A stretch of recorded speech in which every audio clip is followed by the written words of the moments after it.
ماں تیری کمی ہے۔ ماں تو نے فاقے کیے مجھے بڑا آدمی بنا دیا۔ میری ماں میں تیرے کس کس احسان کا بدلہ چکاؤں؟ ناممکن۔ میں تو تیرے کسی احسان کا بدلہ نہیں چکا سکتا۔ میری ماں میں کیسے بھول جاؤں وہ وقت جب میری فیس اور تیری دوائی کے درمیان کشمکش ہوتی تو میری فیس ادا کر دیتی تھی، اپنی دوائی کو کچھ اور دنوں کے لیے ٹال دیتی تھی اور میرے مستقبل کے لیے اپنی اذیت کو اور طویل کر لیتی تھی۔ اے میری ماں، مجھے یاد ہے جب گھر کے حالات سے تنگ ہو کر میں نے نوکری کی، اس دن کی مزدوری تیرے ہاتھ میں رکھی تو کتنی دیر میرا ہاتھ تھامے روتی رہی اور مجھ سے ناراض ہوئی کہ کچھ بھی ہو جائے تم نے مزدوری نہیں کرنی، بس پڑھنا ہے چاہے حالات کچھ بھی ہوں۔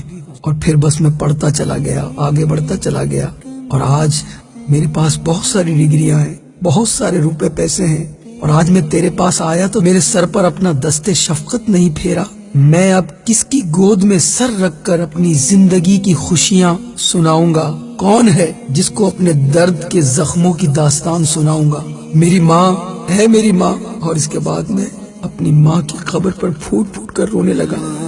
تیری کمی ہے۔ جب میرا من ہلکا ہوا تو میں اپنے مینیجر کو لے کر آیا۔ میں نے کہا میری ماں کی قبر کو ماربل سے اتنا خوبصورت بنا دو کہ اس شہر کے قبرستان میں کسی کی ایسی قبر نہ ہو، چاہے ماربل لگ جائے چاہے ٹائل لگ جائے، پھول لگاؤ، پتیاں لگاؤ، قبر کو خوبصورت بنا دو۔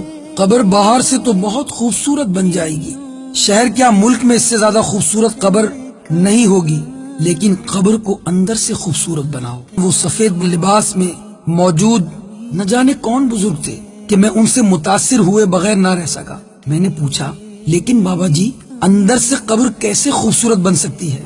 قبر کو باہر سے آرائش و زیبائش کے بجائے اندر سے جنت کا باغ ایسے بنا سکتے ہو کہ کثرت سے ایصال ثواب کرو۔ تیری کمی ہے۔ کسی سفید پوش خاندان کے گھر ماہانہ راشن کا بندوبست کر دو، کسی غریب مریض کا علاج کرا دو، کسی دینی طالب علم کو کتابیں لا دو، علماء کی خدمت کرو، سادات پر روپوں کو تصدق کرو۔ یہ کام اس نیت سے کرو گے کہ اس کا ثواب تمہاری ماں کو پہنچے تو تم یقین جانو تمہاری ماں کی قبر اندر سے بھی بہت خوبصورت ہو جائے گی، اور عالم ارواح میں یہ صدقہ جاریہ اس کے لیے باعث تسکین ہوگا۔ اس بزرگ کی بات دل میں گھر کر گئی۔ میں نے کہا یہ کتابیں کہاں ملیں گی اور یہ سب صدقہ و خیرات میں کس طرح کر پاؤں گا؟ تو انہوں نے مجھے بہت پیار سے بتایا کہ وہ پرانی سبزی منڈی کے قریب فیضان مدینہ ہے نا، جہاں خوبصورت گنبد تمہیں دور سے نظر آئے گا۔ جی ہاں، میں نے دیکھا ہے وہاں سے گزرتے ہوئے، میں انشاءاللہ ضرور جاؤں گا۔ میں آج فیضان مدینہ پہنچ گیا، مجھے کئی نورانی چہرے والے لوگ نظر آئے۔ میں نے کچھ کتابیں خریدی، کچھ طلباء میں تقسیم کی۔ پھر میرا ذہن یہ بنا کہ میں اپنی ماں کی طرف سے ایک مسجد بنا لوں۔